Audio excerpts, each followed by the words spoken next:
వరంగల్ జిల్లాలో పలు అభివృద్ధి కార్యక్రమాలు శంకుస్థాపనలు ప్రారంభోత్సవాల్లో పాల్గొన్నారు స్పీకర్ మధుసూదనాచారి, రాష్ట్ర మంత్రులు పోచారం, మహేందర్ రెడ్డి.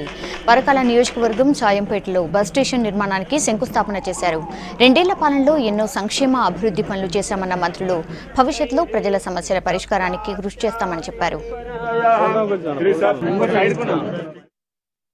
భూపాల్పల్లి నియోజకవర్గం మండలంలో 2.5 కోట్లతోటి ఈ నియోజకవర్గంలో ప్రతి మండలంలో కూడా ఆర్టీసీ బస్ స్టాండ్లు కూడా నిర్మించడం జరుగుతున్నది. గౌరవ స్పీకర్ మధుసూదనాచారి గారు ఇక్కడ తప్పకుండా కావాలని చెప్పడంతో శాంక్షన్ ఇవ్వడం జరిగింది.